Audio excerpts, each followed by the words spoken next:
And now we've come to what should be the last episode of this debrief of Domination mode in Subterfuge. So in the previous episodes, I've managed to defeat Douglas in the west with the help of Ace, then Woldslayer in the east with the help of Gizfagamer and Pondi, then came very close to defeating Gizfagamer, but left him in place with a small and angry pack while a grand coalition was formed to defeat Ace, and at this point all of Ace's empire has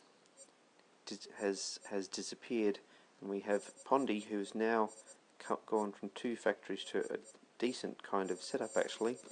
We have Espadera, who's not doing too badly for himself either, but most worryingly we have Aviator, or however he pronounces his name, who somehow has collected 3 kings. Now 1 king is bad enough, 3 kings basically double if not triple the efficiency of your army, although at the expense of sacrificing your defences, as you can see by his general lack of shields. Now I have a massive production capacity here. I have 2 tycoons that massively speeds up production, and I have not only my old industrial base, which was considerable, but also most of Ace's, which was also considerable. So I have the numbers and a bit of speed in the form of 2 admirals, but there is a complete monster here in the form of Brown and his 3 kings that, if allowed to grow, and also he has sentries on the way. So I'm basically have two strategic options at this point: either form a grand alliance with Brown and take out everybody else, or stay tight with Espadero and Pondi and try and see what we can do against Brown.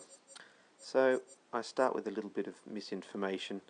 I tell Aviator that I want to start a bit of a phony war. I'll attack his nearest ally, Gizfagamer, as long as he attacks one of my allies in Pondi, and that manages to get quite a few of his troops heading northwards.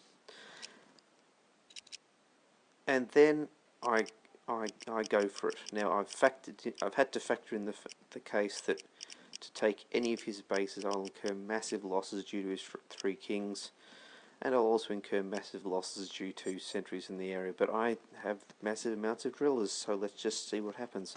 So the first stage of the attack is successful. I've taken Hellman, I've taken Nemo, and I've taken Samet, I've taken Isaacson, but he's counterattacked, and all over here it's turning back Brown, and the predictions are that he now has 4 kings, is doing about 2.5 times the damage that I am, and is going to not only roll over my bases but completely defuse any attempts. And we're having a chat while this is going. I say this was probably a bad idea, and he said yes it was, because my troops can't get past his kings, and if I put them in a large enough sub, then his long-range sentry is going to shred them. However, at about exactly this point here, the Empire has made a critical error. My only hope, to quote Star Wars, was to get some assassins near to those kings, because if I can take out those kings, then he will be in serious trouble. What are my assets? A pirate, an admiral to speed up the assassins, and a potentially ridiculous number of drillers that I can concentrate at Nemo. But what's coming into here is a double agent and a pirate and a navigator. So if the double agent gets to Albright, I'm done for, because then there's no way that any attack force can actually get through. I've been schooled by double agent defensive maneuvers before. It turns out that a single pirate will be able to reach that pirate double agent before it can get to all breed, because that one is not tracking a sub, so it's going at normal speed, but I'm tracking at double speed because I'm tracking the sub. So when I hit that, I will get it, and I will also get the navigational capability. So that could be potentially awesome. And at just the right time, I have sent a stupidly large sub, complete with one assassin, and at all breed. So the worst case scenario, as far as I'm concerned, is that it will still have a few left after the shield and the sentries and all those kings.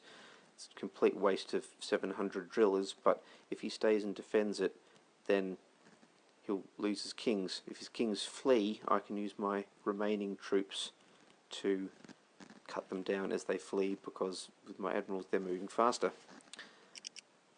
He does flee. I cut the kings down.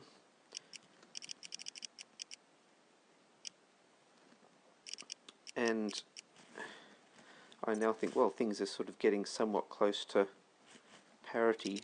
I've also escaped with the double agent, because he's of course tried to chase it. What happens with double agents is that they swap ownership. So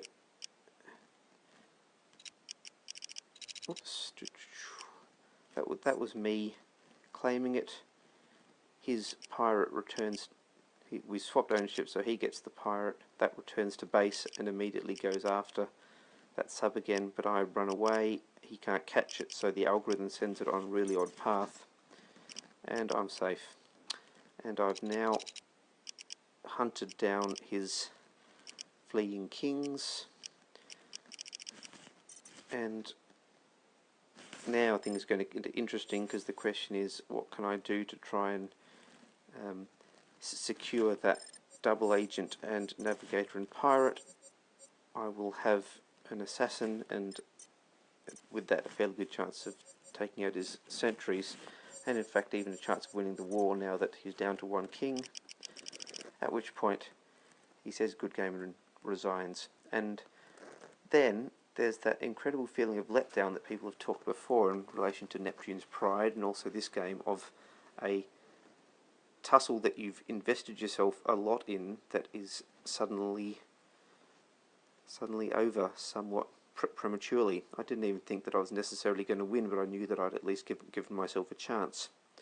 But now the rest of the game will be somewhat like going through the motions. So suffice to say that it becomes a mopping up exercise to claim all of these bases, even though they do have ridiculous amounts of drillers on them. And now it's merely a matter of asking Espadero and Pondi's permission to take a couple of bases off, so I can finally get to 50, because it has taken 16 days and a lot of angst to get here. So will I play domination mode again? I'm not sure. It's seriously taxing and doesn't leave a lot of room for subtlety. You have to keep some friends close, but you know that in the end you're going to have to fight them, because there's no other way of getting to half the board. Nasty. I'm happy to have won, but it needed good cooperation, good diplomacy, and ultimately a fair bit of luck as well. Good game, everybody.